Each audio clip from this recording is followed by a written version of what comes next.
Les bénédictions de l'année échouent ici si janvier est mal spirituellement traité. Shalom, frères et sœurs bien-aimés. Que la paix, la grâce et la lumière du Très-Haut descendent sur chacun de vous en ce jour béni. C'est toujours une immense joie de vous retrouver ici, réunis dans la foi, l'espérance et l'amour, pour partager ensemble la parole vivante et puissante de notre Seigneur. Que la paix du Très-Haut soit avec vous, qu'elle remplisse vos cœurs, vos foyers et vos pensées, et qu'elle vous accompagne tout au long de cette réflexion. Ici, chaque âme est précieuse, chaque voix compte, et chaque prière s'élève vers le ciel. Bienvenue sur Psalmist Kingdom, le sanctuaire où la vérité spirituelle est révélée sans compromis, où nous cherchons ensemble à grandir dans la connaissance, la sagesse et la maturité spirituelle. Ici, nous ne cherchons pas à plaire aux hommes, mais à honorer la volonté divine, à éclairer les consciences et à fortifier les cœurs. Avant d'aller plus loin, je tiens à dire ceci clairement. Tout enseignement spirituel, aussi inspiré soit-il, doit être reçu avec discernement.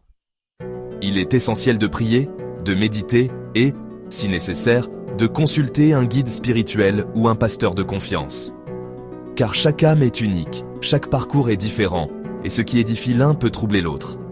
Ne prenez rien à la légère, car la croissance spirituelle demande sagesse, prudence et humilité.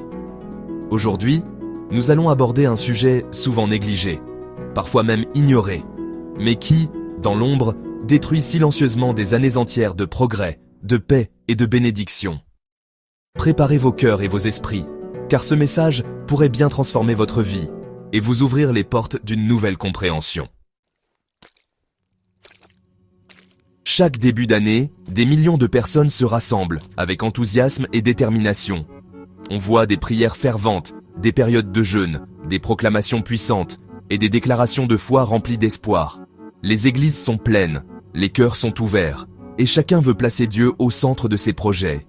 On fait des résolutions, on prend des engagements, et on croit sincèrement que cette année sera différente, meilleure, bénie.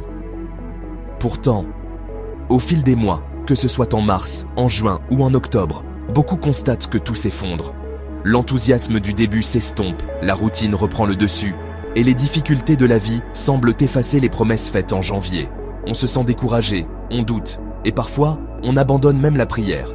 Mais il est important de comprendre que ce n'est pas parce que Dieu a échoué. Dieu reste fidèle, ses promesses sont vraies, et sa puissance n'a pas diminué. Ce n'est pas non plus parce que la prière ne fonctionne pas. La prière est puissante, elle ouvre des portes et change des vies, mais elle doit être accompagnée de connaissance et de persévérance. En réalité, beaucoup échouent, parce que janvier, ce mois si crucial, a été maltraité spirituellement. On a peut-être prié, mais sans comprendre l'importance de poser de vraies fondations pour l'année. La Bible dit dans Osée chapitre 4, verset 6, « Mon peuple est détruit parce qu'il lui manque la connaissance. » Ce n'est pas le manque de foi, mais le manque de compréhension et de préparation qui cause la chute. Janvier n'est pas un mois ordinaire, c'est la fondation spirituelle de toute l'année. Si cette fondation est solide, tout ce que vous bâtirez tiendra ferme, peu importe les tempêtes. Prenez janvier au sérieux, investissez dans votre relation avec Dieu, et vous verrez la différence tout au long de l'année. Dans le monde spirituel, tout commence par une porte. Janvier est la porte du temps, la porte des cycles, la porte des autorisations spirituelles.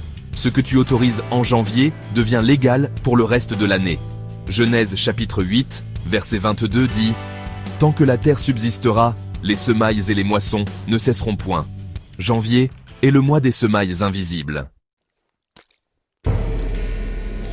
Beaucoup font ceci.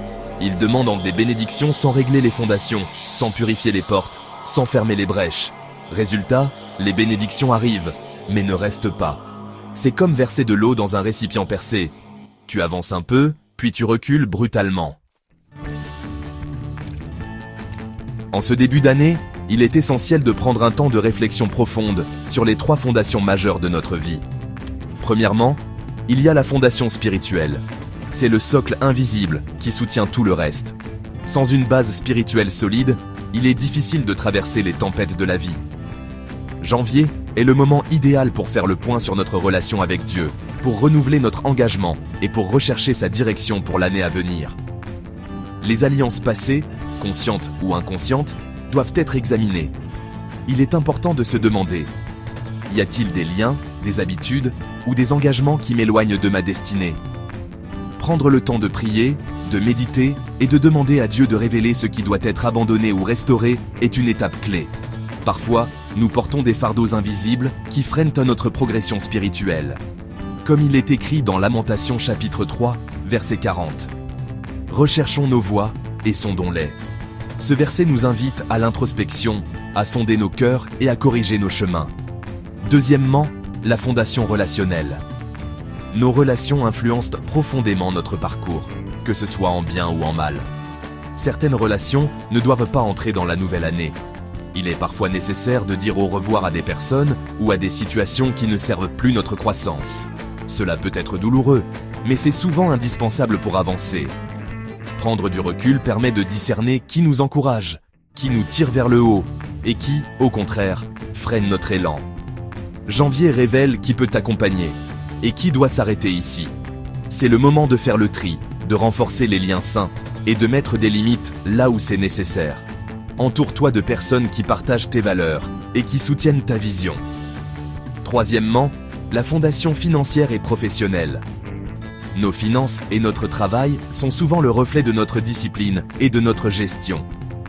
Il ne suffit pas de prier pour l'abondance. Il faut aussi agir avec sagesse, planifier et corriger les erreurs du passé. Beaucoup prient pour l'abondance, mais ignorent les fuites spirituelles financières. Il est temps d'identifier les domaines où l'argent s'évapore, de revoir ses priorités et de demander à Dieu la sagesse pour gérer les ressources confiées. La prospérité commence par une bonne gestion et une vision claire. Agé chapitre 1, verset 6, dit « Vous gagnez à salaire, mais vous mettez dans un sac percé ». Ce passage nous rappelle que sans une fondation solide, nos efforts peuvent être vains. En ce mois de janvier, prends le temps de poser ou de renforcer ces trois fondations, car elles détermineront la solidité de toute ton année. Alors, écoute bien. Il ne faut jamais copier les pratiques spirituelles des autres, vraiment, c'est important. Il ne faut pas non plus multiplier les rituels sans diagnostic. Il ne faut surtout pas forcer l'année à avancer sans alignement. Et il ne faut pas ignorer les signes, comme les rêves, les blocages ou les tensions soudaines. Tu vois, janvier ne se force pas. Janvier, ça se discerne. Voici la sagesse spirituelle. Écoute bien. D'abord, il faut identifier ce que janvier expose. Ensuite, il faut fermer les portes négatives. Après, il s'agit d'activer les bonnes autorisations. Et il faut poser des fondations propres et solides. Comme il est dit dans le psaume 127, verset 1, « Si l'Éternel ne bâtit la maison, ceux qui la bâtissent travaillent en vain. » Écoute cette vérité finale, ce n'est pas la quantité de bénédictions qui manque, c'est la qualité des fondations. Si janvier est bien traité, l'année obéira. Si ce message t'a parlé, abonne-toi à Psalmist Kingdom, partage cette vidéo et écris en commentaire « Je sécurise mon année ». Que le Très-Haut établisse tes pas et que cette année soit stable, féconde et alignée. Shalom.